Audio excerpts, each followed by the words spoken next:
Şu kinodağıday dönüp sürüyük şen Şu kinodağıday birge güleyik Şayға кел Şayға кел Шын мәнінде бүгін бір ерекше шай болғалы тұр. Не дүние болса да шай ішпедік па деп айтады, иә? Шай ішпедік па? Яғни оның артында бір ұсыныс, әңгімелесу, немесе ішіне жиналып қалған, түйіліп қалған бір дүниесін шығарып, сыйласу, құрметтесу, ақылдасу, соның барлығы шай үстінде шешіліп жатады. Бір-біріне жақын тарту әсіресе мысалы жаңағы сол шай ішкен кезде адамдар бір-бірінің мінезін біліп жатады, түсініп жатады бір-бірін. Одан кейін сол шайдың арқасында бір-біріне өте жақын бауырдай болып кетеді. Көңіл күй деген енді керемет. Қалайсыздар? Кинодағыдай үмсірейік. Гүлекем. Қалайсың досым? Мөлдір. Ал. Шайға дайынмын. Шай құйыңыздар. Келдім. Құямыз. Күйеуің сондай, тек жұмыс емес, өнер. Оған хобби да сол, табыс та сол, сахна, көрермен сондай болса болды. Көңіл жеткілікті болды ма, Мөлдір саған? Иә, енді болды ғой, болатын кезде болды болмай. Армысыздар, ханымдар, қалдарыңыз қалай? Шүкір, Тауалаға, Мөлдір, өзің қалың қалай? Рахмет, жақсы. Бұл жерде бір қызық болайын деп тұр. Әдетте шайға қыздар шыққан уақытта кеңінен ашылып, әңгімелесіп, еркін киініп, бүйтіп отырмаймыз ғой енді. Бұлай отырып, кішкене жинаққа, мәдениетті сөйлеп отқан себебіміз бізді камера түсіріп отыр. Сондықтан көрерменмен амандасып өтейік. Армысыздар, неке біздің оқырмандарымыз, көрермендеріміз. Бізде бүгін керемет сұхбат болмақшы. Подкаст дейді ғой қазір жастар. Бұл жерде үш түрлі жаңағы ой өрісі, үш түрлі жандар, қарасаңыздар. Жас поколение, ортаңғы деңгей, жоғарғы деген сияқты үш түрлі осы ой өрісі, үш түрлі жандар отырмыз. Енді әрқайсымыздың ойымыз әртүрлі, әңгімеміз қалай болады екен, жараса ма екен, оны да байқап қарасаңыздар болады. Негізі біз дайындалған жоқпыз, не туралы әңгіме болатынын да білмеймін, шын айтсам. Қазір енді әңгіме жүйесінде өзі арғылап өрнектеліп кете беретін шығар деп ойлап. Өзі шай ішсе болды, бәрі шыға береді ғой. Шайға шақырсаң болды емес па? Шайдың ар жағында қандай түрлі тақырыптар қозғалып жатыр дейсіз. Кейде бір берекелі шай болады, кейде бір кішкене шектен шығып, кішкене бір қанша эфирдің соңында ұрсып бір-бірінің шашын жұлып негізі шай деген біздің кезде надай болған деп. Амандасайық онда, армысыздар, құрметті көрермендер. Шын мәнінде бүгін бір ерекше шай болғалы тұр. Не дүние болса да шай ішпедік па деп айтады, иә? Шай ішпедік па? Яғни оның артында бір ұсыныс, әңгімелесу, немесе ішіне жиналып қалған, түйіліп қалған бір дүниесін шығарып, сыйласу, құрметтесу, ақылдасу, соның барлығы шай үстінде шешіліп жатады. Бір-біріне жақын тарту әсіресе мысалы жаңағы сол шай ішкен кезде адамдар бір-бірінің мінезін біліп жатады, түсініп жатады бір-бірін. Одан кейін сол шайдың арқасында бір-біріне өте жақын бауырдай болып кетеді. Дұрыс айтасыз. Сондықтан да мен бұл жерде формат бойынша, ұйымдастырушылардың айтуы бойынша, үш жүргізуші болғанмен, әр жобада, әр түсірілімде бір жүргізуші осы жерде отырады екен. Сіздер ойлап қалмаңыздар, бұл жобаның жүргізушісі Мөлдір Мұқанова деп емес, келесі жолы Гүлзира ханым отырады, одан кейін Бейбіткүл ханым отырады, осылай отырамыз. Жаңа Гүлзира ханымның айтқанына толықтай келісемін. Қазіргі уақытта біз жас таңдамаймыз. Иә, қандай тақырыпта болса да ашық сөйлесеміз, әсіресе қыздар қауымы. Гүлзира ханымға мен өз басым жеке риза болатыным, бұл кісі бір күні 60-70-тегі қыздармен қыдырып жүрсе, келесі күні 25-тегі, 20-дағы қыздармен. Бәрінің ыңғайын табасыз, иә? Әр адамның өзінің жасын сұраған кезде, өзімнің баламның жасымен бірдей болған кезде, ойбай, мен соны есейіп кеткен ба деп қоямын да, ұмытып кетесің ғой, мен барлығын бірдей қабылдаймын. Өйткені менде сіңілі болмаған, қыз болмаған, менде арман болғанда, одан кейін мен ойлаймын, сол сіңіліге аш екенмін ғой, қызға аш екенмін деп та. И соны бір кішкене қыз көрсем, өзімнің қызындай көрем. Сіңілі жинай береді екенмін да, сол маған жетпейді екен.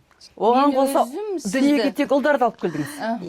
Мен өзім сізді 25 жыл таниды екенмін. 25 жылдың ішінде әлі күнге дейін сіңілі болып, Гүлзия әпке болып, Иә. өстіп сыйласып, құрметтесіп келе жатыр екенбіз. Ал Бейбіткүл ханым, көрерменмен амандасып ба?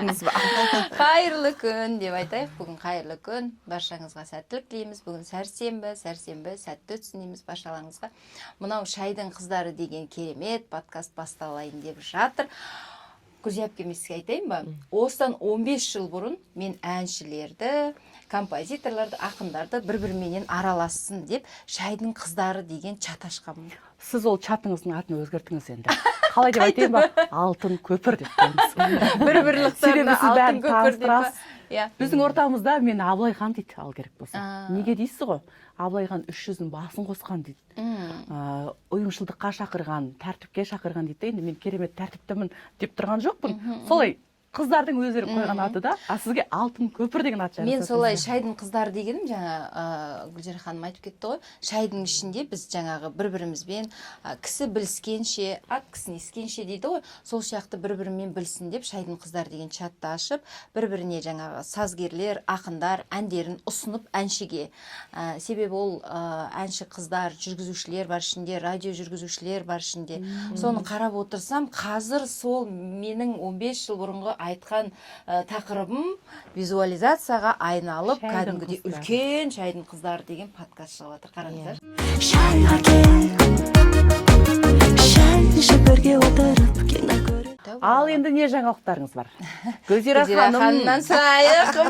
Күшті жаңалық болды сіздің екен. жолыңызды қазақ қыздарына жұғысты қылсын. Әмин. Осындай сып-сұлу, ажарлы, барғына үлгеріп, көпшіл мінезіңізбен қоса немерелі болып, кезекті рет әже атанып жатсыз. Бау берік болсын. Құтты болсын, бау берік болсын Гүлзира. Ол ма, қыз ба, есімі Ал, кім, айтыңыз есімін кім енді. қойды? Иә, енді Қайрат пен Жұлдыздікі қыз. Енді естіватсыздар ғой, атында Рабия Сұлтан деп. Әдемі ат, иә. Одан кейін мінекей қазір Индира үйімдегі келінімде босанды. Бау берік болсын. 2 ұл болды, ешкім білмейді. Сол жаңа айтып беріп жатырмыз, жатырмыз, неғып сүйінші айтпадыңыз Инстаграмға, неге Иә. салмадыңыз деп Енді жатыр. әлі ол кішкене ғана қызыл шақалақ қой. Сол үшін мен айтам, 40 күннен өтсінші деймін. Қыз бала, иә? Иә, жоқ, ұл бала. Ол бала, уа. Иә, бірінші Қайраттікі қыз болған, енді бұл ұл. Көтер алмай тіл көзді, нетеді. Сондай жай қарапайым ғана осылай нетіп қоя салайықшы деп айтқанмын ғой. Мен де білген жоқпын, осы жерге келіп жатқанда ғана Қазір де естідім. көбіне біз шулап жатамыз, жаңағы неше түрлі жаңағы мишкаларды қойып, музыканттар шақырып жатамыз ғой. Енді біреулердің жүрегіне тиіп жатады жаңағы. Бала көрмей жүргендер енді. Біреулер армандап жатады. Бәрі де дұрыс шығар, бәрі. Но бірақ титтей нәресте періште ғой, не көтере алмайды да, тіл көзді көтере алмайды. Ең болмаса сол 40 күннен өтсін деп жатырмын ғой. Күшті, құтты бау берік Бау берік болсын, болсын. құтты болсын. Енді есімін жаңа бір сөзіңізде байқап қалдық. Есімін жағынан қалай деп Есімді қоямыз? әлі қоймадық. Менде бір ой болып тұр. Аха. Хан Сұлтан деп қойыңыздар. Бәрі айтып жатқан шығар енді. Керемет, а? Қайраттың қызының аты қалай? Хан. Жоқ, қызының аты Сұлтан. Жоқ, Рабия Сұлтан. Рабия Рабия Сұлтан. Сұлтан. Дочасының аты Рабия Сұлтан. Иә. Олдың аты Хан. Енді Рабия Сұлтанның сұлтанын алып, ханның ханын алып, Хан хан Сұлтан. Сұлтан деп қоя салыңыздар десең, иә? Бұл енді бұл жерде былай ғой, анау Қайрат пен Аян көмпістеу да, мама айтты болды деп жүреді. Мына Заңғар деген өзі жаңағы 8 сыныпты бітіре салып Пекинде оқыды ғой шетелде. Өзімен өзі самасы өсті, өз тамағын істеп, өзіне. Содан кейін ба жаңағы біздің айтқанымызға көнді келмейді.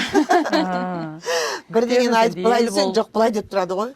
Бірақ Соны- баяғыда мен таң қалғам, осы Астанаға кімнің Аянның, иә, қызының тойына барған кезде, иә, бір жас Ақмөрге ма? Сонда Ақмөр деп келе жатыр, соны ойлап қоям, мә, қандай әдемі ат қойған Ақмөр деп. Кім ойлайды, иә, сондай аты. Сосын Әдемі. қарап қысатсам, Ой, ол кезде де қыз болған. Екеуі орыс мектебін бітірген ғой. Аян да, Әйгерім де. Мама дейді, сіз дейді, сезім деп, алау деп, нарыл деп әдемі қойдыңыз дейді да. Иә, Неге керемет, иә, именно қараңызшы. біздің қызымызды Ақмөр қойып жатсыз дейді да. Ол деген белый печать деген сөз ғой. Ертең класстастары мазақтап күледі ғой дейді да. Мен айтам, балам, ол деген өте мықты ат деймін да. Ол бір Алланың жіберген мөрі деймін да. Дұрыс айтасыз. Сол себепті ол өте ол Мен қатты аттың ғашық өзін болдым сол атқа. ол аттың өзін көтеру қиын деп жатырмын да. Сосын кейіннен барып анау құдағиым да орысша ғой, қазақша ол кезде мүлдем білмейтін. Қазір енді бізбен араласқалы бері қазақшаның бәрін үйреніп алды. Келінім де жақсы сөйлейді, қазір құдағиым да жақсы сөйлейді, Аллаға шүкір. Мен айтқам оларға, мен сіздерге орысша айтпаймын, қазақпыз ғой, слабар жаттайсыздар ма білмеймін, қазақша сөйлеймін деп айтқам ғой. Сонымен ерекскен жоқ, неғылған жоқ, болды құдағи деп үйреніп алды, тез үйренді. Қазір қуанады, жақсы болды құдағи сіздің солай айтқаныңыз деп. Сол құдағиым да түсінген жоқ. Құдағи, хотя бы давайте Ақнұр қояйықшы дейді да, құдағиым айтады да. Мен айтамын, құдағи деймін, сіз шаңыраққа қарасаңыз деймін да, ертең өзіңіздің балаңыздан немересін қоясыз қалағаныңыздай. Бұл біздің шаңырақтағы біздің немереміз, Ақнұр болады деймін ғой. Сонымен демала алмай үйден шығып кеткен ғой. Соны қазір айтып күледі да. Сөйтіп әкесі профессор өте мықты кісі, бүкіл кітапта тауысқан білімді кісі, жаңа Айгераның нағашы атасы ше. Сол зынап қапты, қызым деп енді құдағиыма да, Айгераның жаңағы Аян екеуінің қыздарының аты кім болды деп, сосын папа Ақмөр деген ғой, Ақнұр әдемі екен деген ғой. Папа жоқ, Ақмөр деп айтын дейді. Сөйтсем, тонмен айтты дейді да, ооо деп осылай көтерді дейді. Сол кезде мен ісіп тұрған дейден бәрі былай түскен сияқты болды дейді. Қызым не деген керемет ат деп айтты дейді да. Соң құдағи рахмет, біз бірінші түскен жоқпыз, белый печать деп ойладық дейді. Қазір сондай жақсы көріп кетті сол ат дейді. Сөйтсем Жұлдыз ренжиді, мама сіз оны мен қыз тусам қоям деп айтып едіңіз ғой деп. Мен айтамын, сен өзің сезім туғанда сезім қап-қара болып туылды. Кім алау мүлдем қап-қара болып туылды. Содан кейін мен оларға қоя алған жоқпын деймін да. Қазір алау да сезім де аппақ қыздар. Қалай әдемі. Мен есімді қызғанып кеттім ғой, сіз маған арнап жүргесін деп жатыр да. Саған кейінгі қыздарың ақ болса, Ақмөр қоям деп айтқам ғой. Сонымен енді бұйырғаны осы өзіміздің Аянның Ақмөрі болды енді. Бәрібір бір әулетпіз ғой енді. Осы немереңізге де бір керемет ат қоятындарыңызға енді сенімдіміз. Есім қоюдың кәдімгі мықты маман екенсіз. екенсіз. Заңғарға айтсам, анау да ұнамайды, мынау да. Мен айтам да, жаңағы көп аттарды мен онша ұнатпаймын деймін да, сосын ат мағынасы болу керек деймін да. Сол бір онша көп қолданылмаған аттарды жақсы көремін деймін ғой, есімдерді деп та. Сол былай шығарам, есімді былай шығарам. Мен айтам, мүмкін Байкен деген ат бар деймін да, мүмкін Байкең деп қоярмыз. Өте жүрегі кең, мейірімге толы Байкең болса, болмаса мүмкін мөлдір не істейміз, бір-бір қыз бір-бір ұл туады. Бір-бір қыз бір-бір ұл деп қойыңыз, мен ұл туамын десең. Байкең қойсақ та болады деймін да, болмаса Бай мен деп қойсын. Рухани байлығы бар, әрі мен баймын деген сөз да, бай мен деп қойсын да болады. Деп неше түрлі ат айтам, анау да ұнамайды, мынау да ұнамайды. Қасым деген атқа қадалып алған. Менің дым-гінәм жоқ, чайник чуть-чуть ыңғайсыз. Шайдың негізі иісі де бұрқырап, несі де қараңыз. Гүзира ханымның немерелеріне қойған аттары. Мен кеше тойда осы шайды бүкіл жаңағы той бастарға қойдым. Осы шай, осы шай. Медина. Өте қазіргі шайлардың барлығы бояу ғой, дүкендегі шайлар ше, зиянды. Мына жерде таза шай. Сол үшін үйлеріне барып рахаттанып шай ішін деп, қонақтарым барлығына осы шайдан тарқатқан. Оны қайтесіз, сіздің тойыңызда біз Ақбота екеуміз бірге отырдық қой. Сосын маған сен енді менен үлкенсің ғой деп корзинаны аштырды жаңағы нені, чай, іші толған чай, Медина деген чай. Содан олар жаңағы Ерғали аға, кім, Мұқасан, барлықтары бітті. Біз қара шай алайық деп, мынан қарасын алып кетті. Содан мен де үйге келсем, мынандай сары лауының үшеуі қалыпты. Мен сонда көк шай алып келген ба деп қарасам, ол да қара шай екен. Керемет шай екен енді. Қыздар, шайымыз бүгінгі тәтті бола берсін. Ең бастысы өзіміздің отандық өнім. Енді отандық дегенмен де әкеледі сырттан. Оны сұрыптап тазалап барып. Дәмі күшті. Мен мынадан сенің чашкаңнан көріп отырмын, сыртында Медина деген бар екен. Шайға кел, шай ішіп бірге отырып кино көріп. Шақырған жерден қалма, шақырмаған жерге барма дейді, я. Енді Астана мен Алматының ортасы қаланың ішінде отырып 1,5-2 сағат сіздер пробкада отырасыздар ғой. Иә. Сол сияқты мен сіздерден гөрі тез келдім. 1,5 сағатта ұшып келіп келдің. 20 минутта. Қош келдің. Ал енді өзіңде не жаңалықтар болып жатыр, айта бер Бұрын енді. бір жаққа бір ұшып барып келсек 2 күн ұйықтап, жолды көтере алмай шаршап қалатын едік. Қазір білмеймін, мүмкін Алматыға көп ұшып кеттің ғой, көше саласың ау деймін. Не істейсің, көшесің ба? үй дайындап қойыңыздар. кейін. Жазда негізі сондай ұсыныс болған маған. Бір үлкен компания, завод, бренд амбассадор ретінде жұмысқа қабылдағысы келіп, бірақ сұраққа бола мен ол кісілермен жұмыс жасай алмадым. Алматыға көшу керек деген шарт қойды маған. Себебі біз екі ортада жұмыс жасауымыз қиын. Мына жақта үлкен 300 адам. Бір жылға көше тұруға болмады ма? Мен жалғыз өзім емеспін ғой енді. Бала шағаны мектепке орналастыру, үй табу, үй тауып береміз деді негізі. Мен ондай шешім қабылдай алмайды екен. Мен осы уақытқа дейін негізі қаладан көп шықпаған адаммын, Астанадан. Сол Астана ішінде Балалардың кішкентайы жасы 6 жаста. Кішірек екен, ондай болса да. Қаланың ішінде үйде отырмай жүре беру мүмкін. Кездесулерге барасың, жұмыс істейсің, шайға барасың деген сияқты. Ал қаладан көп шыға қоймаған адаммын осы 40 жасқа дейін. Кейін енді осылай өз-өзін қолға алып, жұмыс жасап. Негізі адам ортаға үйреніп қалғасында қиын болады. Үйренген ортаңнан кеткің келмейді да. Мысалға қазір сені бір басқа елге көшіп тастасаң қызық емес қой. Өзіңнің жаңағы араласатын адамдарыңмен өмір қызық қой. Сол себепті кете алмайсың. Негізі менде қазір Алматыда араласатын адам көп болып кетті. Астанадан гөрі. Табыла береді ғой. Шымкентке қызығып жүріп ал керек болса. Маған Алматы ма, Шымкент пе, Шымкентке көшетін сияқты мына. Маған неге екен білмеймін, жаныма жайлылық сыйлайды сол қала. Иә, Шымкент ыстық қала ғой. Негізі Шымкенттің туған жерің қай жер? Дым қатысым жоқ Шымкентке. Шымғасың. Бірақ өзің шымкенттіктерге ұқсайсың. Ұқсайды десе мен мақтанамын. Менің тәнім Торғайда, жаным Шымкентте туылған деп ат қойып алып, Торғайда деп айтып қойды өзі. Торғайдың қызымын. Бірақ пысықтығым, Шымкенттің ауызға түкірген жоқ па еді? Мүмкін. Ол да мүмкін, иә. Мүмкін, иә. Ал енді Бейткүл ханым, өзіңізге оралайық, өзіңізге назарымызды аударайық. Ал шүкір тәуба Аллаға. Мен жаңалықтарым енді. Біз өнер адамымыз, дәстүрлі әншіміз. Біз мына Республика сарайында, Алматының жүрегінде, сол жерде жұмыс жасаймыз. Жағдайымыз шүкір тәуба Аллаға. Бірақ мен сияқты осы филармонияға әншілікке қызметін атқарып келе жатқан өнер адамдары біздер көрінбейміз.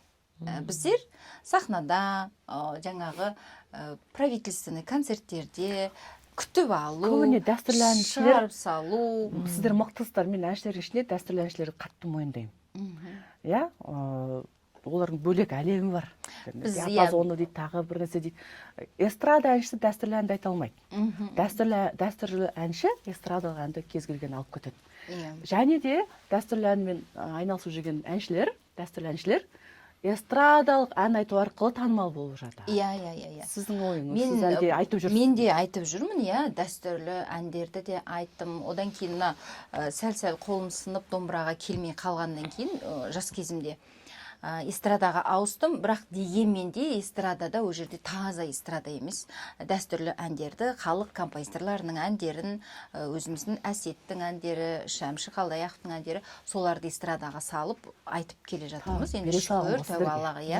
Біздікі ақындардың жаңағы сөздерін ұмыттырмайтын жандар ғой олар.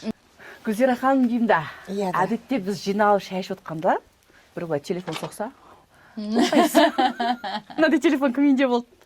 Сол отырған жерде көңіліміз жайланып, ой, прям халықтың бәрімен кездескіміз келіп, құшақтағымыз келіп тұрады ғой. Солардың бірі жаңа Алматыға келіп, әуежайдан түсіп жатса, Мұхит деген досым бар. Ей, Алматыға келіп қалыпсың ғой. Шай ішпедік па дейді. Шақырдың ба? Сен бізге кел шайға дедім. Бұл жақта шайдың көкесі болып жатыр. Ол жерде үшеуміз ғана емес, бүкіл халықпен бірге шай болып жатыр. Кеп кетсе де өзім, все, болды деп келем деп. Так что сіздерді де шайға шақырып қалуымыз мүмкін десең. Иә. Біз аэропортта, әуежайда жүрсек, осы үшеуміз хабарласыңыздар. Сол сәтте шайға шақыруымыз мүмкін жерге. Олай болса бізде қонақ шайдың қыздары жобасында Мұхит Сапарбаев. Шай ішіп кинодағыдай өмір сүрейік, шай ішіп кинодағыдай бірге күлейік, шай Көңіл күйдегі енді керемет. Қалайсыздар? шай ішіп бірге отырып кино көрейік, шай ішіп махаббаттың Мөлдір, ал Шайға дайынмын. Шай құйыңыздар, келдім. Құямыз. шайға кел шай ішіп бірге отырып кино көріп Ал қыздар, ыстық шайларыңыз дайын болса, мен шай ішуге дайынмын. Бүгінгі жобаның жүргізушісі болып кетесіз. Сізге сұрақ қоя беріңіз. Енді бұл жоба бұрынғыдан өзгеше деп жатыр. Әдетте бір жобаның жүргізушісі бір адам немесе екі адам, бір жігіт, бір қыздан тұрады. Біз 3 айда жарқыраған 3 ару отырмыз. Сіз Керемет. осындай бақытқа кенеліп отырсыз. Керемет. Сондықтан соңына дейін бір ерекшелендірейік та, олай болса қонағымыз бүгінгі жүргізушісі болады десек. Қазір мөлдір бәрі ауысып жатыр ғой. Сен ән айтып жатырсың, Гүлеке енді баяғыдан ән айтады. Сол себептен мен ойлаймын, бір жерде қатып қалмай, бір күні білмеймін, мөлдір мұқан циркте акробаттардың орнында секіріп жата ма, оны да Соған сай білмеймін. фигура болып кетсін енді. Ертең Гүлеке тағы да басқа бір қасиеттері ашылып, басқа бір дүниемен айналса ма, оны білмейміз. Ең Өмір қызығы, себебі адам емдеп бір отырғанда орында басына тұрған жоқ. Емші Гүлзира деп. Дұрыс қой, мен әншімін мысалы да, мен қазір психосоматологпын мысалы. Сол сияқты ғой, мен қазір әнші болсам, бұрын әнші болсам, бірақ бірге оның барлықтары. Сізбен қазір біз әріптес болып кеттік қой. Әріптеспіз, екеуміз телепат. Адамның өзінің жан қалауы ғой. Қазір ондай энергияларын сезетін боламыз. Мен азып алдым ғой Ал Гүлеке. қалайсың енді өзің туралы айта береді. Датаво көре алмай, көре алмай отырған Мен енді азған кезде енді сұмдық осындай мода екен аздым. деп аузыма Бұл мода емес. Бұл Гүлеке маған тырсиып тұрған пиджак болған. салмақ тастадыңыз. Мен осы пиджакты киіп келдім бүгін. Кішкене қыздардың көзін қыздырайын, адамдарға мотивация болайын деп, себебі негізі артық салмақ болған адамның өмірі қиындау ғой. Қиын. Иә. Денең ауыр болып тұрады ғой, сол сияқты өмірде ауырлап кетеді. Иә, түртпек дейді ғой, қоғам бізде айтады ғой. Семізсің, сен анандайсың, сен мынандайсың, сен қашан артық салмақтан арыласың деген әңгіме көп. Бірақ айтпасақ та көзімізден белгілі болып тұрады да. Бүйтіп бір аянышты қарайтын сияқты да адамдар. Құдай ай Сонда мынау сол деген. адамдардың сөзі өтіп кетті ма саған? Мәселе адамдардың сөзінде емес, өзінде дискомфорт болды ғой. Дискомфорт болды, Адышта, терлеп кетесің, шаршап қаласың, осындай дүниелер болған тұста. Сонда толықтық деген конституцияға байланысты емес, иә? Жоқ. Ол енді өзін ақтап алатын адамдардың әңгімесі мөлдір. сылтау. Отырып алып анау. қара су ішсем де семіре беремін деп айтады ғой. Иә, денем ірі, Гүлекен айтып жатыр ғой, қара су ішсем де семірем. Мен негізі туғаннан кейін, как будто ол ғана туып атқан сияқты да Қазақстанда. Бүкіл әйелдер туып атыр ғой. Бірақ өз-өзін ақтау сондай бір процестері бар да. Және де көп сұрақ болып жатыр. Көп Енді сұрақ. ол сұрақ қандай екен айтайын ба? Қандай? Қалай яздың? Қалай аздым деген. Иә, керемет сұрақ. Керемет сұрақ. Бұл жерде мынандай дүние. Мен негізінде өте азу процесінде опытым көп адаммын да.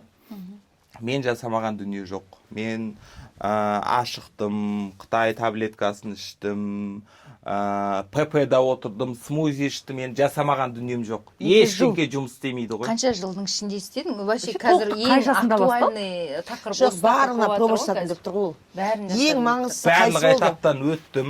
Сол кезде мен бір нәрсеге тіреліп қалатынмын. Тастайым, 10 килограмм, 15 килограмм тастайым. Қайттан көтересің. Одан кейін оған плюс 5, плюс 10 килограмм қайттан тастаймын, қосып қосып аламын да. И сол бір шырмауықтың ішінде жүре бердім. Енді сіздер білесіздер ма, білмейсіздер ма, мен 5 жыл бойы осы медиа саласында жұмыс жасап жатқан жоқпын. Ешқандай реалитида жүргізбеймін, ешқандай жобада жүргізбеймін.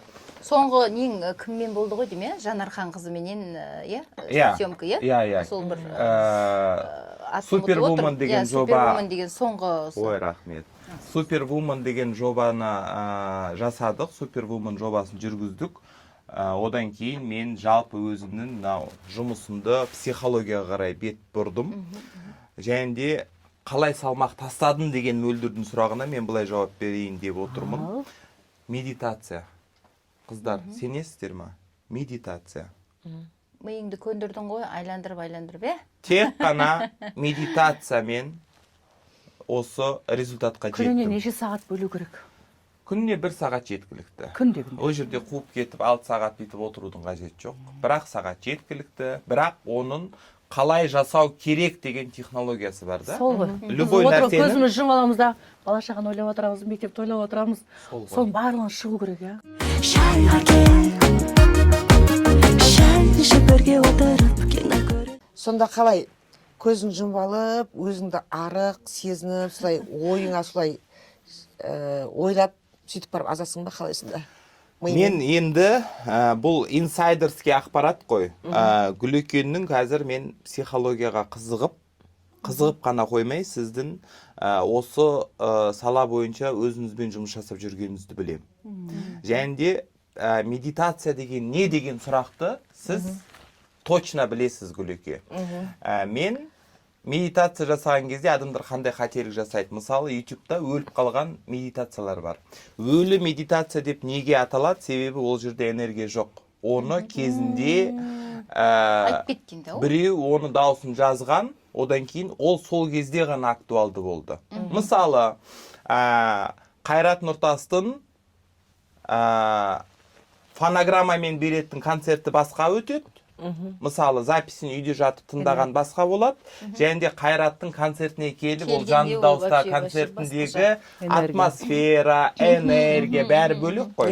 Оны салыстыруға келмейді. Сол сияқты мен үнемі бір адам болсын, 10 адам болсын, үнемі тірі медитация өткіземін. Осы жерде, дәл қазір осы жерде, осы сәтте. Супер Л деген курс бастадым. Бірінші ағым дейді ғой. ЛК-лардан бастаған екенсің ғой. ЛК деген мен сол размерге келдім ғой, соған жеттім ғой. ЛК-лардан бастаған ғой. Менмен бір тиген. ЛК-лардан бастаған.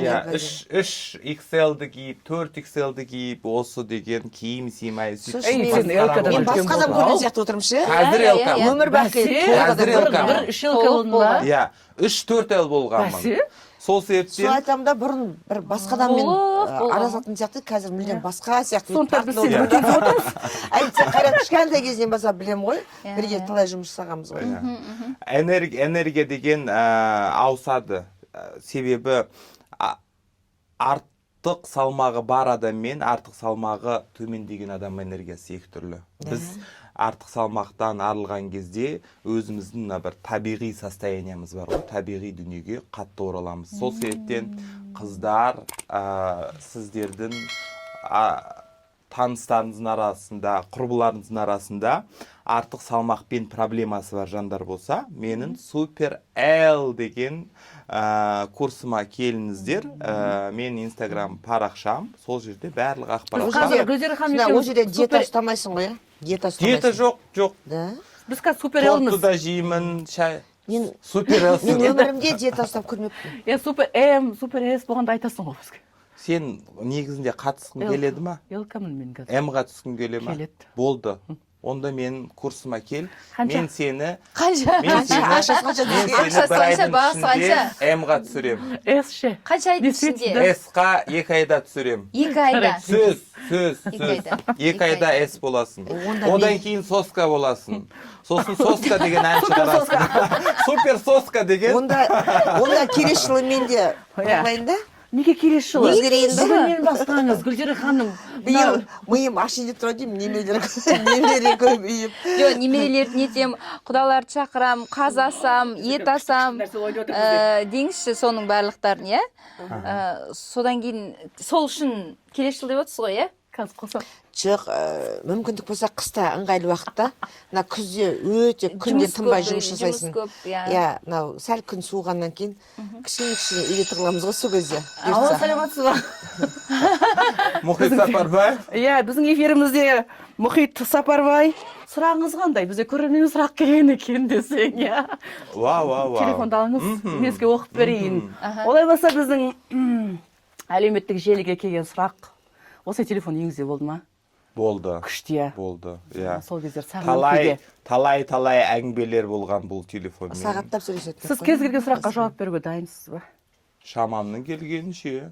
Бұл сұрақ негізі жалпы барлығымызға арналған екен. Сәлеметсіздер ме, шайдың қыздары? Құрметті ел әпкелері. бір жігітпен 1 жыл сөйлестік. Анасын әр сөзіне қосады.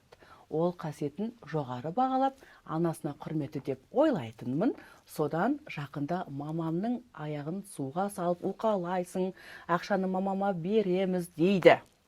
Басында ала қаштым. Қазір бывшийым соңғы кезде мамсик жігіттер жан-жағымда көбейіп кетті. Не істесем болады? Бывший жігіті мамсик болып кеткен, жігіттер жан-жағында қаумалаған жігіттердің барлығы мамсик болып көрінеді екен ол қыздың көзіне. Қазақстанда мамсик емес жігіт бар ма деген сұрақ бұл жерде. Арамызда бір жігіттің бәрі қандай жақсы болды, сен жауап бересің. Арамызда болсын Қай бәрі. кезде қазақ қоғамының жігіттерін еркіндікке жіберді? Қай кезде? Өте аз енелер баласы үйленген кезде, үйленуге дейін бірінші кастинг, қыздарға өтетін кастинг, ол күйеуге тердің алдында анасына ұнау керек. Ол жігітке де ұнамаса болады негізінде. Самый главный кімге ұнау керек? Анасына ұнау керек. Бірінші кастингтен өткеннен кейін еш уақытта қазақ қоғамында балаларын алысқа жібермейді. Супер контроль, супер опека. Сол себептен мамсик емес еркектер біздің қоғамда аз. Сол себептен аналарымен сепарациясы жоқ балалар өте көп. Сепарациясы жоқтың белгісі қандай? Бүкіл анасына әйелін жамандайды, барлық вопростың барлығын айтады, шешім шығарудың барлығын анасымен ақылдасады, даже мелкий дүниелері болса да. Сол себептен мамсик емес жігітті таңдау өте қиындау болып тұр. Және де мынау роль мамы дейді ғой. Уақыт өте келе, одан кейін әйел дана болса, әйел ақылды болса, уақыт өте келе сол өзінің анасының ролін алмастырады да, соның новый мамасы болады. Сонда анасының рөлін ауыстыру дұрыс па? Тепе-тен әйелімен күйеуімен қарым-қатынас, рольдар ауыспаған, мамасы мен баласы деген қарым-қатынас почти өте Жоқ, аз. бұл өмірде әркім өзінің рөлінде қалуға болмай ма? Ол өте қиын. Мысалға да Манипуляция бар ғой. Қарасаң, ше мөлдір Сұлтан Сүлейманның өзінде де қаншама мықтылардың бәрінің арқасында анасы тұрады ғой негізі. Әйелінен бұрын анасы тұрады. Сол енді ана деген не, ол баласына жол көрсету. Қайтсем баламды мықты қыламын деуші. Оны жаңа қызғаныш болады ғой. Ек қошқардың басы бір қазанға сыймайды деген.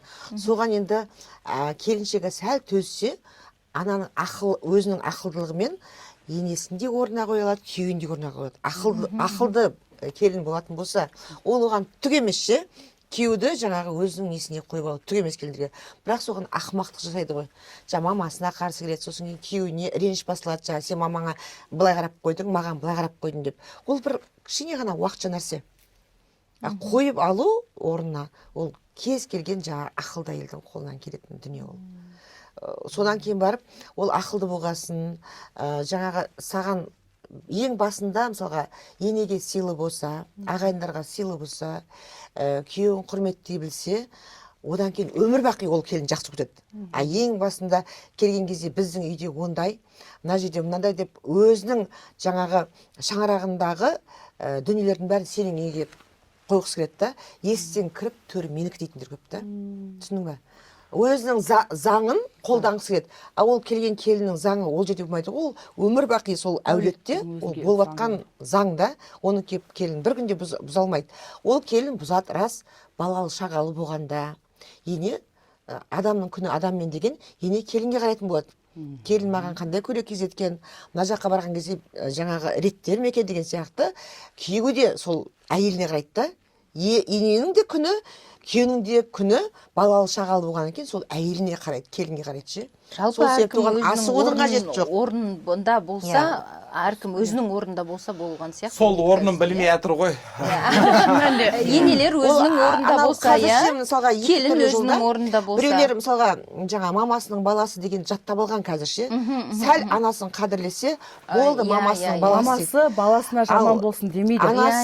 Анасын қадірлемеген, ол елінде құрметтемейді, ол басқа қыз келіншектерді құрметтемейді, өзінің әйеліне құрметтемейді. Мысалға жаңағы қазір жап-жас қыздардың өзін зорлап кетіп отыр, дұрыс па?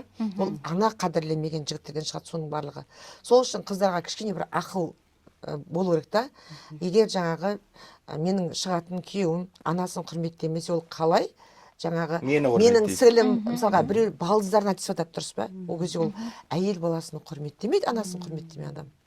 Менде өзімнің баламды солай не қыламын, мысалы тәрбиелеймін, келін әкелген кезде балам айтамын, мен мені қалай құрметтейсің, мені қалай аяйсың, мені қалай жақсы көресің, мені қалай не қыласың, тура солай әйеліңді тура солай құрметте деп. Енді ешқандай ана Бибігүлда жаңағы әйелмен қырылсын, әйелмен жамандассын деп ойламайды. Екеуі мысалға күліп мәз болып жүрсе қуанып отырамыз. Ал енді келініміздің сәл шекесі тырысып қалатын болса, ана жаққа барамыз да тез звондаймыз жаңағы. Қайдасың деп та. Ұялмайсың ба деген сияқты баламызға сөйлейміз. Өйткені өз балаң өзегінен тепсең де кетпейді деген да. Біз бүкіл жаңағы ненің барлығын баладан аламыз ғой. Ұрсуытта басқанда келінге оны көрсетпейміз, баламызға ұрсып келгенімізді. Қайда жүрсің, тез жет деп отырамыз да. Айналып келгенде сол келіннің көңілін табуды жасап отырамыз, қалай болғанда да. Бірақ оны түсінетін келін болса. Бірақ оның түсінбеуінің тағы да бір себебі бар ғой. Қыз тәрбиесіне келген кезде де бір дұшпанның лагеріне жіберетін сияқты бір тәрбие формасы да бар ғой. Айтады, албасты ертең көресің, енен сені былай ешкімде әкеп тастайды деп. Басына программа қылыстайды, болды, анау соғысқа баратыр ғой. Ана Иә. күйеуге баратқан жоқ, сол үйге барып сіңісіп кетейін деген әңгіме жоқ та. Сосын любой қыз келіншектермен танысқан кезде, мен тренингке келген кезде былай сұрақ қоямын, сен ұруың қандай деп сұраймын да. Ол сұрақты қоюымның астары барған елін әулетін қабылдады ма, қабылдаған жоқ па. Сол кезде көп қыз келіншектер айтып жатады, өзінің мысалы албанмын деп жатады, өзі Қоңыраттың келіні да. Мен Қоңыратпын деу керек қой. Ол қалай албан болады? Албан елі қалды, оны ұзатты, сыңсуын айтты, Қоңыраттарға келді. Өзіміз шешеміз сондай Ұл тауып отыр, қыз тауып отыр, сол жерден өсіп өніп отыр. Ол Гүлекен айтқан тақырып қой. Барған жерге бейімделу керек, оларды қабылдау керек. Оларды дұшпан деп, олармен төбелесіп соғысудың қажеті Тұрмысқа кезде сол үйді қабылдаймын деп келсе, бәрі болады ғой. Шын мәнінде жаңа Гүлзира ханым айтып отыр ғой. Әркімнің өзінің орны бар, иә, бір әулетте. Шынымен де егер де жігітке анасы айтқан ақыл, жаңағы жаман болсын деп айтпайды ақылды, иә. Анасы өзінің рөлін атқарып жатыр. Баласына жаман болсын деп айтпайды.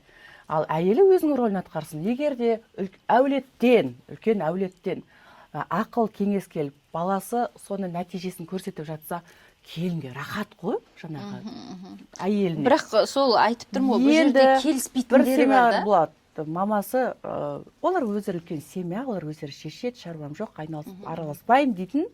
Бірақ соңында әйелі ананың рөліне ауысып кетеді. Иә, мамочка. Ол жаман. Ол соңы ер адам менің анам сияқты болып кетті, маған ақыл айтып кетті дейді. Себебі үлкен жақтан ақыл болмай жатыр. Әрқашанда әйелде нәзіктік болу керек та.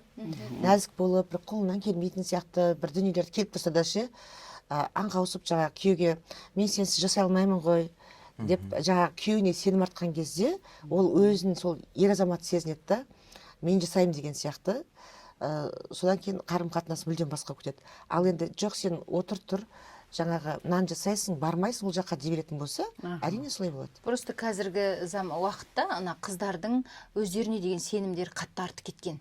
Мысалы күйеуіне жасайтын істі, жоқ сен жасамай қой, мен жасай салайын, сен жасамай қой, мен жасай салайын деп сенімі өзіне қатты артып кеткеннің арқасында күйеуіне қалай мама болып қалғанын білмей қалып жатыр. Оның артында қандай мотивация бар? Бибігүл айтайын ба, оны түсіндірейін ба психологиялық тұрғыдан? Әйелге көп нәрсе керек жоқ қой. Қазір сіздерден осы жерде 3 әйел, 3 қыз отыр, е? Сіздерден сұрайтын болсақ, сізге жалпы не керек деп сұрайтын болсақ, көп нәрсе қажет жоқ. Күйеуіміздің махаббаты ғой бізге. Әйелге тек қана көңіл қажет, махаббат керек, внимание керек, жылы үй болса, сол үйде тамағы болса, тыныштық болса болды. Ол жоқ болған кезде әйел қайда шығады? Әйел көшеге шығады. Сөйтеді да не істейді? Так, мен үйде күшті люстра алуым керек, күшті кілем жасауым керек, ана қызды оқытуым Барлық керек, назарын ана өзіне ұлды аударайын дейді оқытуым ғой. керек, ақша Ол табуым жерде керек. де тағы басқа жағынан сұрақ туындайды. Мен мұхиттың ойына толық келісемін да, Бибігүл ханымға кішкене келісе алмай отырмын. Себебі, мысалы мен өз жағдайымды айтайын, иә. Менің күйеуім толықтай өнерге берілген. Оған үйдің ішіндегі люстра, жаңа ремонт, жаңа үй, қонақ шақыру, қонаққа бару мүлдем қызық емес. Ал енді күйеуің сондай, тек жұмыс емес, өнер. Оған хобби да сол, табыс та сол, сахна, көрермен сондай болса болды. Көңіл жеткілікті болды ма, Мөлдір саған? Иә, енді болды ғой, болатын кезде болды ма? Енді бұл жерде, мына жерде айтқым келіп тұрған нәрсе мынау ғой. Әйел үйдің берекесі, әдемі болып тұрған, әдемі жаңа өзің айтқанда люстра, штордың, кілемнің әдемі сай болып тұрған үшін, күйеуім, мен саған сенем, әдемі люстра ал, штор ал деп тұрмыстық дүниеге, бытовухаға дейді ғой, араластырып жіберсең, ол көңілі көншімейді, ол жұмысқа рахаттанып істемейді. Маған тек өнер, мен тек жұмыс осы деген кезде біз автоматты түрде әйелдер қайда барамыз? Құрылыс базарына барамыз. Мөлдір бұл жерде штор мен люстра деген бер жағы. Қазір әйелдер бар, күйеуіне айфонды да әпереді, үйді де салып атыр, квартираны да алып атыр, анаған джип әперді, анау жүр. Ана күйеуі негізінде бейшарада, бірақ ол күйеуі бейшарада, өзі 10 теңге таппаған еркекті, өзі ол бейшара, әйелі тауып атыр, әйелі бизнес ашты, әйелі бүкіл еркектің функциясын алып алған, ол бейшара, оның берген заттарына өмір сүріп атыр, соның әперген киімін киіп алған, типа мен еркекпін деген сияқты вид та. Анау әйелі байғұс, мен саған тағы да мынау затты алдым деп махаббатын сатып алып атыр. Ол үлкен трагедия. Шайға кел, шай ішіп бірге отырып кино көріп. Бағанағы сұрақта мынау бір дүниені ұмытып кеттік қыздар. Жігіт айтады екен қызға, ертең сен күйеуге тиген кезде, біздің үйге келген кезде, менің анамның өзінің ененің аяғын жуын керек деп. Енді бұл жерде опытный танымал ене бар. Плюс ақшаны беріп тұрасың деген ба? Бүкіл ақшаның табысын бәрін әкеп тұрасың. Жоқ, енді ол Анама шетен асу. береміз. Анама бересің. Енді Гүлекеңнен сұрайықшы енді. Келіндері бар. Сонда келін өзі ақша табады. Оны енесіне апарып беру керек. Апарып беру керек, иә. Енді Мөлдір, ол біздің кезімізде болған дүниелер. Келіндер ақша тапқаннан кейін жаңағы сол отбасының барлығын енелер ұстап отырады да. Содан кейін баласы тап келеді, өзінің пенсиясы болса да сөйтіп, мынадан кейін нан жасаймыз, мынаған жаңағы тамақ аламыз. Ол кезде союздың кезі ғой. Ол кезде адамдар құнықпаған кез. Жаңағы мебель алам, диван алам деген жоқ. Бір жаңағы шифонер тұрады, бір сервант тұрады, бір диван болса болды, бір кілем болды. Ал жаңағыдай дүниемен қуысып, болмаса анау күшті сап қойып деген болмайтын. Сол біз туылған үйден сол жерден кеттік қой ұшып мысалға. Сондай кездер ол кездер, енеге бағынған кездер. Ол кезде де ешкім жаман болған жоқ. Ол кезде ауызбіршілік болды, керемет кездер болды. Ал енді дәл маған қазір келіп келінім аяғымды жуам деп атса, маған ыңғайсыз. Жуған жоқ па? Бірде бір келін? Жуған жоқ, аяғымды жуған жоқ. Тазикпен келіп жабысса аяғымызға? Мен былай ойлаймын да, оны. Мен айтып болайын, мысалға, маған ол ыңғайсыз. Біреудің қызын деп.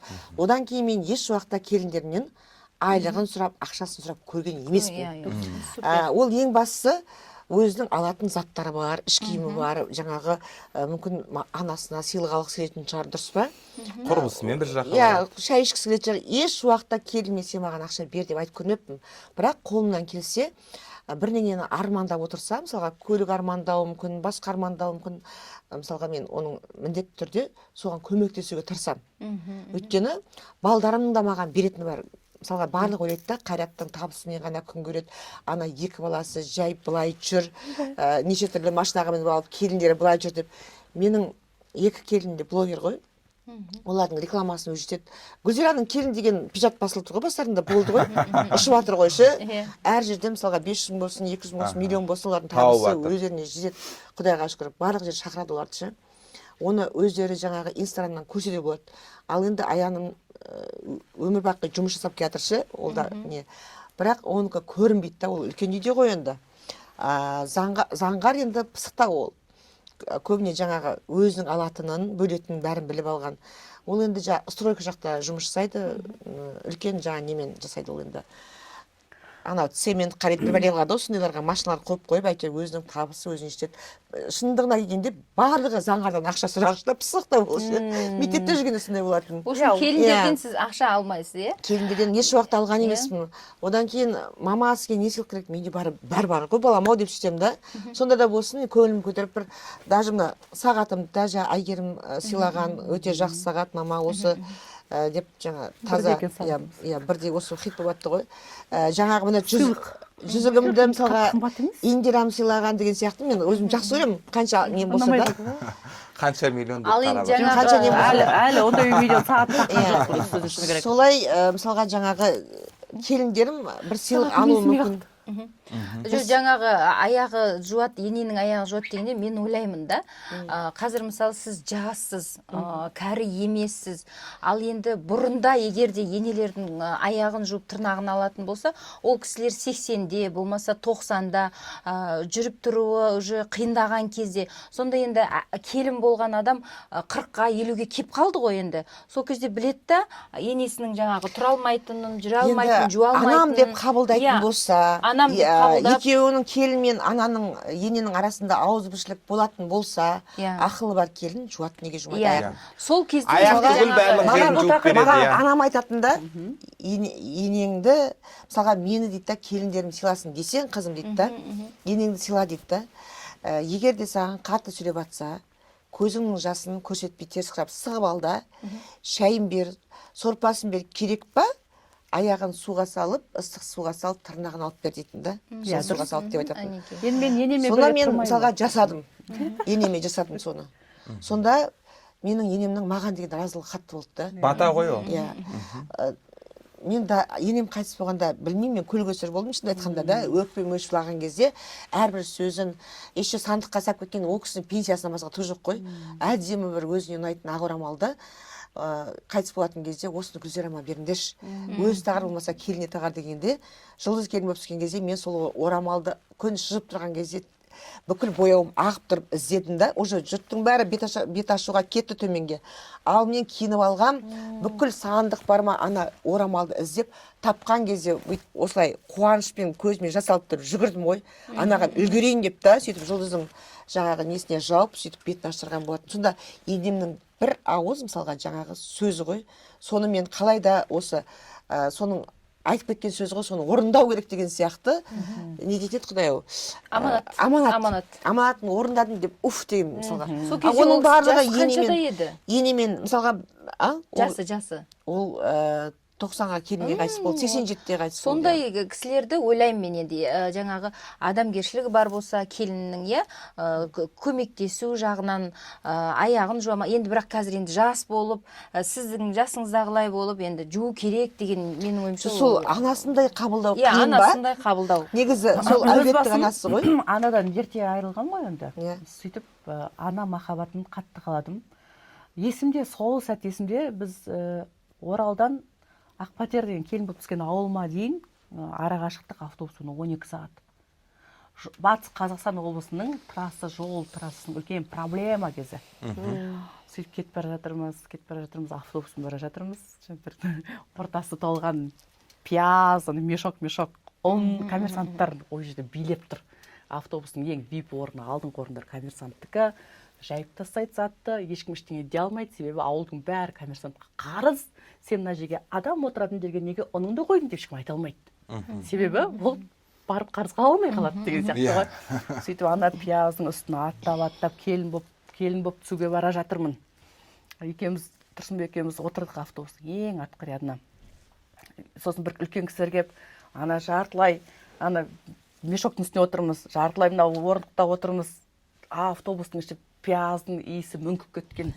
Сөйтіп бардық. Сол сәтте бар жатқан уақытта мен Тұрсынбекке айтқанмен енемді анамдай көргім келеді. 20 жастағы қызбын ғой. Болады солай деді. Болды. Осы екі-ақ сөз болды. Сағыныш болды ғой анана деген. Иә. Енді енем тарапынан көргім келген болар.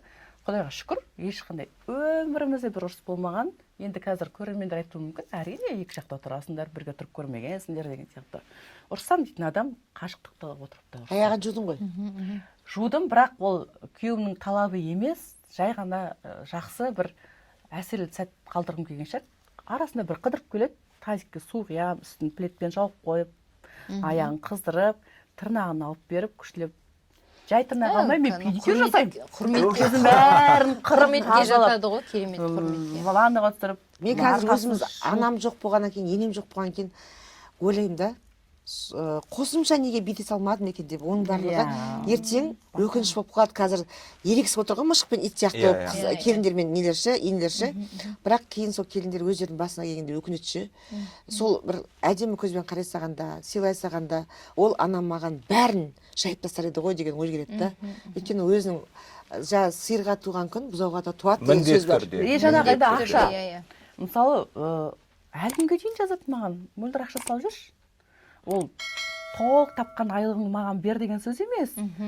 Жай ғана хабарласып жатыр. 80 мың, 100 мың, 50 мың қыздармен шай ішуге бара жатыр едік. Ол жақта не деп айтады? Шиыршық деп айтады. Шиыршық деген нәрсе бар батыс қазақстанда. Гәп деген сияқты ма? Иә, шиыршық. Бір мереке болатын болса, 8 наурыз болатын болса, мен дастархан жасаймын, бақыт құрбылар келеді. Жаңа жылда келесі адам. Соны шиыршық деп атайды. Сол жаққа бара жатқан кезде сыйлық, ақшалай береді бір-бірлеріне. Осындай шиыршыққа бара жатыр едім, ақша салып жүрдім. Жарайды, міне 20 жыл ма үлкен кісі ғой деймін да, кем дегенде 30-40 мың. Кем дегенде. Әйтеуір ана конвертке сала баласының ақшасы сенің қолыңда болғаннан кейін әйтеуір сол еге отыр ғой деп сенен сұрайды да енді. Бермеймін дейтін адам бермейді Гүлзира ханым. Иә. Мен 20 жыл бойы бердім деп те отырған жоқпын. Осы тақырып қозғалғаннан кейін ғана айтып отырмын. Шайға кел, шай ішіп бірге отырып кино көріп. Жаңа біз отырғаннан кейін бүкіл табысын абалады деп ойлайды да. Бірақ мысалға менде Қайраттың өзімнің проценті бар, Қайраттың ақшасы өзінде, бірақ мамасы жаңа жұмысқа салып қойып, ақшасын бәрін алып қойып деген сияқты. Жоқ, бізде ондай жоқ. Өздері жұмыс жасаған, солардың өздерінің қолында көп ақша жүреді негізі. Сізде болу керек қой, енді заңдылық, сіз продюсерсіз. Процентіңіз Мен кезінде осылай сөзден кейін айтқам, осының ақшасын алмай ақ қойыншы деп ойлағам, сосын көп адамдар айтты, жоқ, сізге дұрыс емес, сіз өмір бақи алуға тиіссіз, өзіңіздің процентіңіз деп та. Сосын ойланып қалдым, неге мен алмасқа? Мен өйткені өзім деп мысалға бір бизнес шыққан жоқпын да. Мысалға сол кезде мен мүмкін ресторан салма болады. Баласы болып тұр ғой. Негізі ресторан салма болады, не болса отель салма болатын еді ғой. Бірақ мен миымның барлығы қайтсем баламды көтеремін, қайтсем келінімді көтеремін деген сияқты. Соларға жұмыс жасаппын. Дұрыс негізі, мысалға мен процент алғаным, ол дұрыс нәрсе деп ойлаймын. Бірақ барлық ақшасына мен қол салмайды екенмін. Мөлдір жанынан бір кішкене шай ішіп алсақ, бір сол енді ақша тақырыбына келгенде қазір келін екенді көрсетіп, былай әдемі қылып бізге бір шай құйып, Медина шайынан бір ішіп қояйық. Маған да Қыздармен. Мединаға таласып қалдық па? Мединаға таласып қалдық. Медина шайынан кішкене ішейік. Супер. Шын мәнінде әдемі кетіп жатқан сияқты әңгімеміз, иә. Шай ішсең көңілің жай дейді. Жайлы отырсыздар ма? Қонақ қалай? Супер отырмын, супер. Әңгімеміз тоқтамай кетіп жатыр. Біз мына жақта команда стоп. Енді не істейміз, енді қазақпыз, шай жақсы көреміз, жайлы өмір жақсы көреміз. Тағы бір қоңырау кезегіне кезек берейік, олай болса, Мұхит мырза десін, иә. Кеттік. Біздің әлеуметтік желіге келіп түскен хат. Ал кеттік, бізге сұрақ келіп түсті. Қайырлы күн, аяулы әпкелер, мен еңгезерге еркек. Жасым 42-де. Жақында елімнің тарапынан сатқындық көрдім. 12 жыл бірге тұрдық. 25 жасар жас жігітке басы кетті. Әйелімнің мені сол үшін тастап кетті әйелім. Ресми ажырасқан жоқпыз, өлгім келет, намыстан өртеніп барамын. Серік, Алматы облысы. Вау. Қазіргі актуальный тема, иә? Өте актуальный тақырып. Бұл жерде өте көп болып жатыр. Ауыр. қай тұрғыдан талқыласақ деген ой келеді барлық маған. тұрғыларыңды шығар енді. Барлық тұрғыда айтатын болсақ. Психологияңды Бұл жерде негізінде бір күйеуінің жертвенный состояниядағы өзін байғұс сезініп қойып жатқан сұрағы ғой. Бірақ біз картинаны толыққанды білмейміз да бұл жерде. Осыған дейін мүмкін ол 42 жасар деді ма? 42-дегі еркек. Әйелді сол 40 маңай шығар. Бүкіл ауылдың бәрін қырып шыққан шығар. бүкіл ауылдың қыз келіншегімен жатып шыққан шығар. Мүмкін күнде көзіне шөп салып көрсетпеген жоқ шығар. Оны біз білмейміз. Ол бірінші фактор, екінші фактор өте момын болуы да мүмкін. Әртүрлі адамдар. ол, өте дұрыс айтасыз. Ол қой аузынан шөп алмас, сондай әйелі ақша тауып, әйелі билік көрсетіп, әйелі мықты болып жаңағыдай әйелі табыстың бәрін тапқаннан кейін еркек кім болады? Еркек әйелдің рөліне ауысады.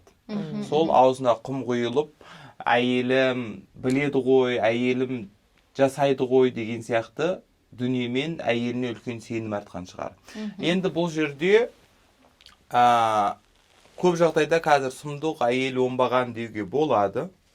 Ол енді өте бір популистік ой болады да қазір. Ой, оңбаған әйел, ол неге оған измена жасады деген сияқты. Бірақ еркектер де әйелдерге измена жасап жатыр ғой. 3 баласымен қалып жатыр, 5 баласымен қалып жатыр, 6 баласымен қалып жатыр, 1 баласымен қалып жатыр, баласыз қалып жатыр деген сияқты. Бірақ бұл жерде бір мәдениетті қарым-қатынасты тоқтату жетпей қалғанда араларында.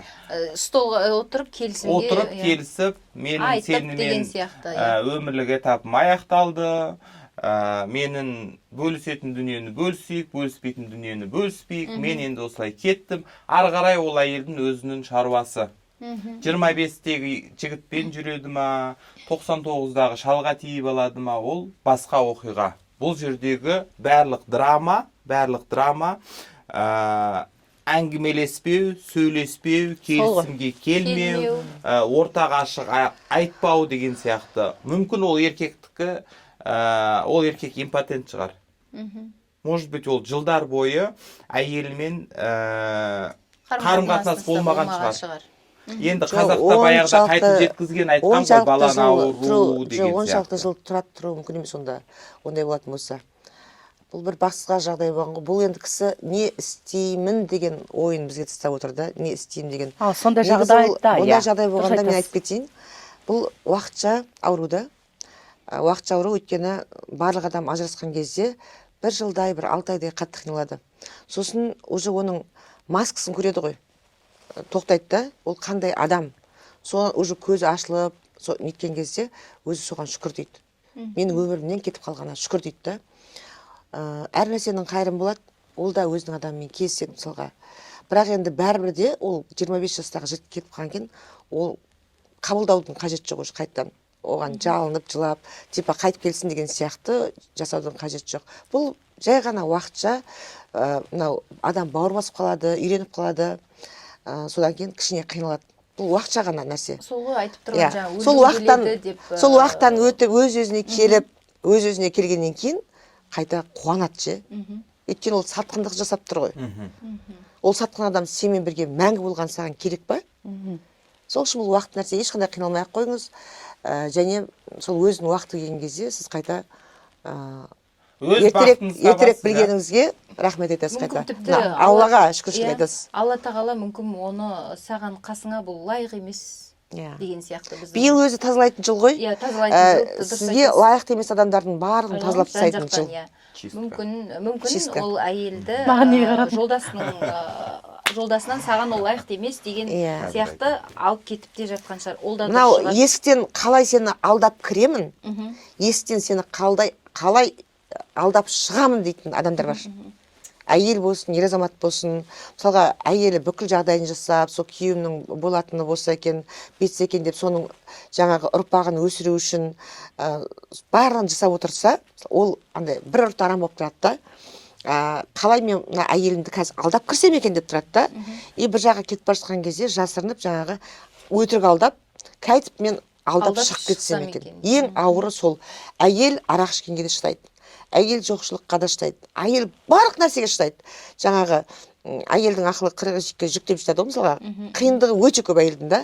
Бірақ сол изменаға келгенде әйел кешірмейді. Ол кешірген күннің өзінде ода үлкен былай яма болып қалып қояды. Бұзылады, қарым-қатынас бұзылады. Сол үшін біз бала шағамызға солай тәрбиелеуіміз керек та. Үйлендің ба? Сен жаңағы оның несін бұзба деген сияқты да. Адал болған жақсы ғой бір-біріне деген махаббат, бір-біріне сенім болмаған екен ол өте қиын. Ауызбіршілік болмағасын, сыйласып болмаған екен ол өте қиын. Одан кейін ол барлығы жаңағы бұзыла береді. Өмірлерде бұзылады, бір-біріне деген ойы да бұзылады. Просто бала шаға үшін амалсыз тұрады да, амалсыз өмір сүреді. Қазір мына қазіргі уақытта енді әлеуметтік желдеміз осындай жаңағы 40 жастағы әйел 25 жастағы жігітке кетіп қалды, тіпті 60-тағы әйел, енді бұрын біз ондайларды көп естімейтінбіз, көрмейтінбіз. Ол бір енді махаббат емес қой оларка. Сіздің уақытыңызда осылай ашық, солай айтылып, солай болушы ма еді? Менің уақытымда мысалы ондай болған жоқ. Біздің уақытта мүлдем басқа жоқ, енді олай айтылып, ол көріліп болған жоқ біздің ауылда. Қыздар, біздегі проблема, бізде қазақтарда бәрі болып жатыр да. Ауылда. Таптаз әдемі ауыл, бұрын мынандай интернет болмаған. Солай айтып тұрмын ғой. Ол кезде де осындай жаңағы алдап кету, бәрі де болған. Мен өзім бала кезінде көшіп кеттім да, ауылда не отқанын біле қоймаймын көбіне. Естесің Алакөл ауданында ауыл ғой, бірақ дегенмен де біздің шешелеріміз, мен қазір ойлап отырмын, шешелеріміз мықты болған сияқты. Себебі ол кісілер ол кезде біліп тұрса да айтпайтын ғой. Значит, болған ғой. Болған шығар, енді білмеймін ғой. Ол өмір бақи секстің көкесі сол ауылды жерлерде болады негізінде. Жоқ, Бейбіткүл ханымға таңғалып отырғаным, сіздің жасыңыз 40-тан асты.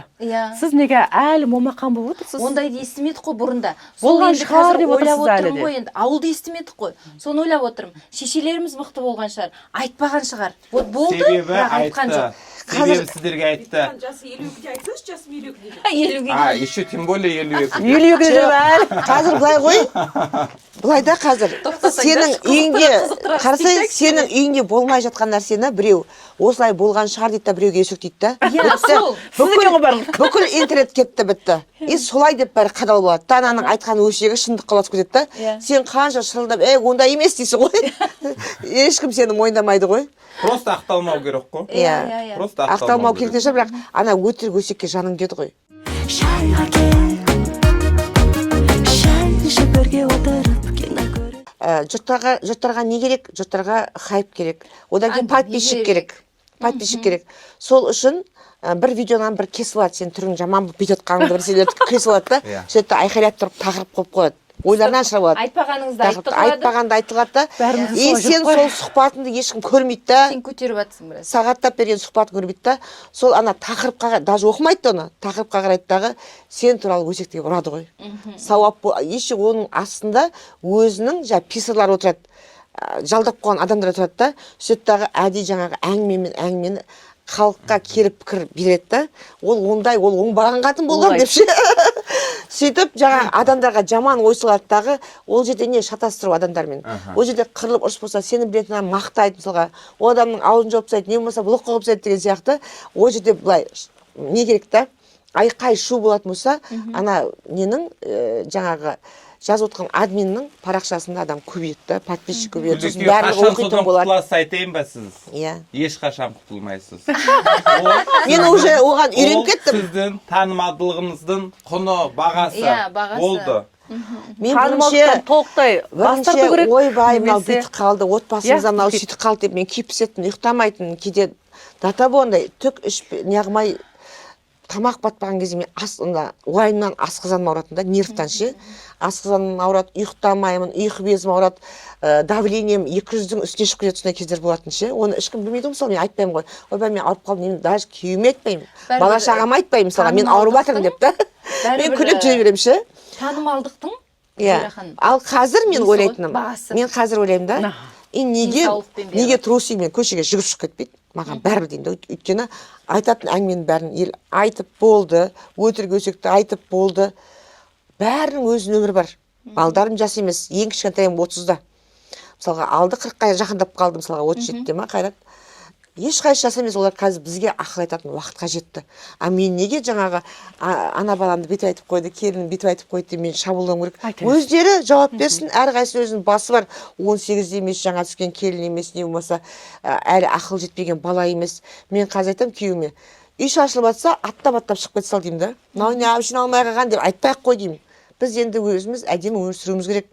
Біздің өзіміз балдардың бәрін іргетасын қалап болдық қой. Енді өзіміз бір-бірімізге жаңағы көңілді болып, әніміз салып, сөйтіп жүре берейік. Иә, ана басты қатырудың, өйткені біздің де өміріміз таусылып жатыр. Сонда сенің өзің де әлемің, өзің өмірің бар ғой. Сонда біз қашан ол өмір сүреміз, дұрыс па? шайға кел шай ішіп бірге отырып кино көріп танымал болған адамға әр уақытта жаңа комментарий айтатын, сыртынан үретін адам табылады. Енді соған бұл кісі сол этаптан өтіп тұр ғой. Сол этаптан өтті. Соны жаңағы түсіну, соны қоймаған ол керек жоқ. Басында бұл кісі де шабуылдаса соған жауап беріп, соған қорғаштап, өзін жаңағы ала қашып, одан кейін ақталып, оны бұл кісі жылдар бойына өтті. Өткеннен кейін кішкене де болсын түсініп келеді, стержені қалыптасады. Стержені қалыптасқаннан кейін қой құрсын, сен айтсаң айта бер, не қылсаң не қыла бер, өз өмірімді өзім сүре берейін дейді. Бұл да жаңағы танымалдылықтың несі. Бірақ менің өзім ойлап отырғаным жаңағы 25 жас қалай болады екен. Қоралайық, иә. Өткенде мен TikTokқа кірсем, мені өлтіріп тастапты да. Иә, мен өлтіріп, уже жерлеп, уже 40-да жылында видимо өтіп кеткен екен. Иманды болды. Енді қазір өмір жасың ұзақ болады. Ғұмырлы бақытты қазір мөлдір жарып жатыр, хит болып жатыр, мен жарып жатырмын, хит болып. Бәрі алма кезек қой. Ол уақытша нәрсе ғой бәрі. сынайтын, мін тағатын адамдар үнемі болады. Негізінде оған қуану керек. Біз үнемі хейт дейді, негатив дейді, соның ортасында үнемі енді өмір сүруді, оны қабылдау керек та. Сіздер енді Қайрат екеуіңіз соның осы хейттің ветеранысыздар ғой Қазақстандағы, иә. Қазір ізін жалғап жатқан мөлдір бар. Күнде пабликтердің королевасы, пабликтерде өліп қалатын арасында тағы да бір өсіп тұратын. Мен ойлаймын енді бұл біздің мынау жасап жатқан жұмыстың, кәсіптің тек қана екінші сторонасы дейді ғой. Бірақ біз кәдімгі барлық адамдар сияқты өмір сүріп жатырмыз. Бәріміздің бізде ауырамыз, бізде күлетін, жылайтын, отбасына сылдырламай тұрмайды, ұсаяқ деген сияқты ол барлық үйде болып жатқан нәрсе. Кейде мен ойлаймын да, бұрын ойлайтын мен Қайратпен жүрген кезде елдің бәрін араладым ғой. Мына кісілер не деген бақытты, күшті кісілер ғой депші. Содан кейін үйлеріне барып бір 2-3 күн болып қаласың ба? Өзім қандай бақытты едім, өзімнің үйім қандай күшті деп бар емес пе? Ана бір бай үйлерді көресің ғой, дворец, енді шайқа батқан үйлер көресің ғой, бір-біріне күшті сияқты, күшті сыйлықтар беріп, прямо жеркеніп шығасың ғой.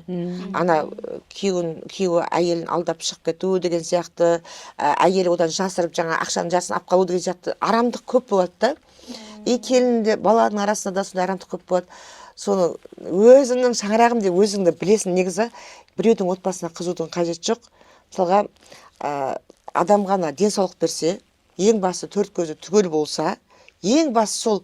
Ал сен балаң мүгедек болып жатса, не болмаса өзің денсаулығың жоқ болса, күйеуіңнің ана жақта тоқалы болса, мысалға сен бай болып шіріп кет, ол саған қызықпаса ол мысалға, одан да икра жегенше қара шай іш, дұрыс па? Рахаттанып отыр. Сол үшін андай қатты қызығы өсектеп, мынау байып кетті, бір-бірін аңдудың қажет жоқ. Ол бай адамның артында да қаншама өкініші өзінің мұңы тұрады. Сол себепті оның барлығынан сіздер аулақ болыңыздар, қатты қызықпаңыздар. Сосын кейін мен бір таңалатыным, біз қазіргі осы заманда өсек көп өткенде бәрінің аңдитыны өсекші. Ол бір жағы өзіне бір үлкен минуста өзінің өміріне. Өйткені сен біреу туралы өтседен ба, ол сенің басыңа келеді. Сен басыңа келмесе, балаң басыңа келеді. Ал сенің ең жан жерің анаң мен балаң. Солардың баса берген кезде сенің жүрегіңе тиеді да. Лучше өзіңе берген жақсы ғой. Ана кезде шырлап кетесің ғой. Сол үшін енді Алла естіркесін деп сөйлеу керек қой. Бірақ шындығына келген кезде мынау не туралы? Біздің өмір туралы, жастарымыздың болашағы жайлы, мынаны былай жасасақ қалай болады? Бізде Қытайда бүкіл завод, бүкіл сауда жүріп жатыр. Біз неге өзіміз ойластырып, осылай әулетпен бір завод ашпаймыз? Не болмаса, мысалға, анау Алакөл барлығына барғысы келеді, жұрттың бәрі неге шетелге шуайды, мысалға, пәлен миллионмен да. Сораға бір көрнекті қып, жаңағы удовольствиесімен керемет етіп, мысалға, демалыс орындар ашып қойды. Қанша елімізге пайда, ол жерде қаншама адам жұмыс жасайды. Оның нәпақасы саған үлкен сауап, әр жұмысшыға берген нәпақаң ол сауап үлкен да. Одан кейін қаншама адам барып демалады, ол өзінің энергиясын толықтырып, өзінің денсаулығын, одан тағы да сауап. Мысалға ше, адамның сен көңіл күйін көтеріп энергия берген үшін ол саған сауап, дұрыс па? Бір жағынан өзің қалталы боласың. Ана жерге өте әдемі қылып салып қоятын болсаң, осы Түркиядағыдай күшті жерлер жоқ қой. Қай елге бар я, тура Түркиядағы сияқты удобство жасамайды ешкім. Сол сияқты аппақ пастельмен жаңағы жай-жай кроваттар емес, кәдімгі дутый, рахаттанатын, ана еще шығатын болсаң, прямо көктермен көркетіп саған ғой енді, алдында жылы бассейн. Вот сондайдың бәрін қалауыңша істеп таста, концерт беретін жерлерін. Вот соның барлығын дамытсақ деймін да, одан да өсек аңды отқан кейін саған Құдай ақша бермейді ғой. Біреудің ақшасын санап отқан. Гүлзира ханым айтқысы келіп тұрғаны, өсек аңдымай, біреудің өмірін жамандамай, сенде бір кірпіш дүниеге тетігін таптап бар қалан дейді. Одан да неге біз кәсіппен айналыспаймыз?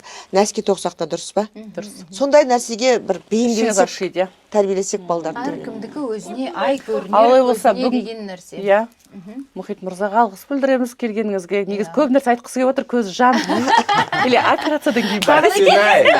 Мұхит, тағы да келесің ба бізге шайдың қыздарына? Мен тағы да келейін. Тағы да келесің ба? Себебі мен сезіп отырмын, Гүлекенден тағы да көп ішім толып қалды.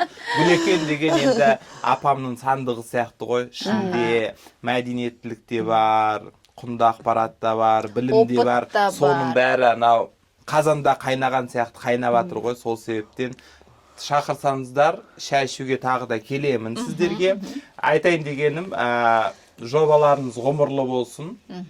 Енді адамдармен жұмыс жасау оңай емес, білесіздер. Әрбір қонақтың өзінің аурасы болады, атмосферасы болады. Енді жаман жақсы теледидардан 17 жыл бойы сәлем деді, қайырлы таң деді, қайырлы күн деді, қайырлы кеш дедік, түрлі эфирлер болды.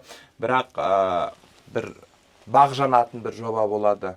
Мен ойлаймын, осы жоба сіздерді одан сайын тағы да сіздерді танытатын, тағы да адамдардың сіздерге деген мейірімін, махаббатын, жүрегін ашатын жоба болсын. Өз басым бүгін сіздерге келгеніме қуаныштымын. Сұрақтар көп, енді ол күнделікті жұмыс жасап жүрген адамдармен ол сұрақтарына жауап беріп жүрген адамдарымыз ғой. Жобаларыңыз құтты болсын. Сіздерге бүгін келгеніме қуаныштымын. Сыйлығымыз керек. Тағы да күтеміз. Ал енді біздің шайдың қыздарының басты демеушісі Медина шайы. Осы шайдан енді сіз құр қол кетпеңіз. Барлық жерде осындай сый-сапаттар жасағанды Гүлзира ханым да, Мөлдір ханым да көреді, біледі. Сондықтан біздер жобамыздың атынан сізге осындай сыйымыз бар. Кішкене ғана, шағын ғана. Және мынандай Қасым бренд деген өткенде Гүлзира ханымның тойында керемет. Әншілерге, үлкен кісілерге барлығына түні бойы тіктіртіп, сағат 3-те бітті ғой той болатын күні. Бір күнде. Размер-размермен тігіп кигіздім ғой үстілеріне ше. Осы сізге бір сыйымыз болсын. Мен негізінде Гүлекен тойына үлгермей қалғанмын. Мынау енді тойға бармасам да аса құрметпен, махаббатпен осы тойдан Қызық болсын, костюм шешіп кигізейші, қалай болады екен. Тура бір Мұхиттың өзіне арналып телевизор тоқырсай өзіңіз кейін олай болса. Өткенде жаңа біздің Нұрекеңнің тойында бағдарламаның соңында кішігірім стриптиз болсын. Давай. Ал, дайынсыздар ма? Бұрынғы салмағың болса бұлай шешінбеседің, Шешіну деген несің ғой? Аны Мана қандай құйып кімге берсек те қойғандай. өзінің размерімен тіктір жатырмыз ғой осыны ше. Кімге берсек те. Енді тұрып бүйтіп қойсайшы бір айналып. Кроссовка киген пацет келді ғой. Ана жасылы ше. Мә, точно. Вау. Мә, саған қалай тура болды? Бүйтіп айналсай, Құйып қойғандай. тұр да, мына жерде ше, артқа қарашы қазір. Мына жерде ойы бар емес па? Әшейін анда көбісі жабыстырып қояды клеймен. Бұл жерде кәдімгі тоқиды ғой. тікілген Қазақша өрнекті, сосын ана қатты көрінетін баж жиған бір түрлі қазақша ой емес та. Керек жерлеріне осылайсың. Мынау енді керемет, шетелге Матасы қандай керемет, мақтадан. Өзіміздің этника дейді ғой, өзіміздің кодымызды білдіретін осындай куртка екен. Рахмет Гүлеке. Фольклор тынып тұрған. Тағы Құтты да болсын. жолдасыңыз тағы да 60-қа тағы да бір 60 қосып жүре Аумин. берсін. Иә, қасыңызда сол Иә, сол кісі аман болсын. 120-ға келген осырақ шал болсын. Аумин, аумин.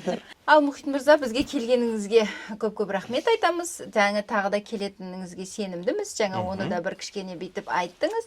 Сондықтан сізді күтеміз. Өте әдемі кездесу болған сияқты, шайымыз тәтті болған сияқты. Гүлзира ханым, енді бұл жерде 3 жүргізуші болғаннан кейін барлығымыз жеке дара сөйлеп өткеніміз дұрыс шығар енді. Иә, әрқайсымыздың ойы Шайдың қыздары жобасының алғашқы түсірілімі осымен тәмам. Алғашқы жүздесуіміз, алғашқы импровизация. қонағымыз Мұхит. Жаңағы басында айтып өттім ғой. Бұндай дүние менде бірінші рет мұндай нәрсе. Мұхит мырзаның 11 жылдық тәжірибем дедім ба? 17 Бәле жыл. 17 жыл тәжірибесі бар. Телеарнада жүрген адам сценарийсіз бір жоба жүргізіп көрген сәт болды ма? Түрлі жағдай Болады, иә? Температура Біз үшін 40 жаңалық. градуспен де болды.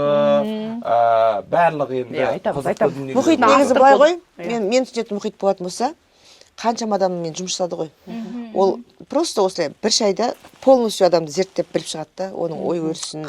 Қаншама қыздарға, келіншектерге өз септігін тигізіп, жаңағы проблема кезінде қасынан табылып жүрген Мұхит мырза тағы да алғыс білдіреміз. Қыздар қауымына жасап жатқан қолдауыңыз үшін алғыс білдіреміз. Бүгінгі жобамыздың тарихи әсерлі сәті деп айтар едім. Бірінші күн болғанмен бұрыннан жасап келе жатқан жұмысымыз Иә, сияқты 17 көрінді жылғы өз жұмысы. басым, иә. Қуаныштымыз. Барша көрерменге алғыс білдіреміз. Бізбен бірге болғандарыңызға рахмет. Және де айта кетейінші, бағдарламаның соңында ең көп, енді мен YouTube-ның атасымын ғой, YouTube-ті жақсы білемін да. Ең көп лайк басқан, ең көп комментарий жазған адамға мен өз басым Супер L курсымды тегін сыйлаймын. Комментарийға өтіңіздер. Азам деушілер болса дейді, керемет. Азам деген адамдарға курсымды тегін берем, ең көп комментарий жазған адамдарға. Және де ең көп бізге, төртеумізге ең көп комплимент жазған адамға мен өз басым 50 000 теңге сыйлыққа берем. Вау, шикарно. Негатив комментарий болмайтын болды ғой. Бірінші күн осылай біздің Сәтті. оқырмандарымыз, көрермендерімізге осылай керемет сыйлық болып тұр. Бүгінгі мен ойлаймын, жаңағы біздің осы тақырыптың соңында біз өзіміздің көрермендердің арасынан бір адамға жаңағы шайымыздан сыйласақ, және осы Қасым несінен шапанынан біреуін жақсылап тіктіртіп берсек, иә? Солай деп ойлаймын. Супер. Иә, мінекей ақша басталды сыйлыққа. Енді сіздерге бұйыртса осы біздің эфирімізден Қасым шапаны және де шайдан, бояусыз керемет шайдан сіздерге сыйлыққа берілетін болады. Біздің көрермендерге. Шын мәнінде менің маңайым шай деген сөзге толып кетті. Шай в большом городе киносын түсірдім, білесіздер, иә? VIP орындар өздеріңіздікі, иә, бұйырса шақырамын. Шайдың қыздар деген жобаға шақырылдым. Және де шай деген ән шықты жаңа. Қояйық та. Шай іші кинодағыдай Өмір сүрейік. Шай іші кинодағыдай Бұл бірге жаңа әнің ғой. Шайға кел. Иә? Шай ішіп қояйық. Шайға кел. Айтпақшы, мен де шай шығармын ғой менде. Бәрімізге шай нетіп тұр екен ғой. 22 түрлі адамның ағзасына пайдалы шай шығады менде. Сау саламатта болыңыздар, құрметті көрермендер, бізбен бірге болыңыздар.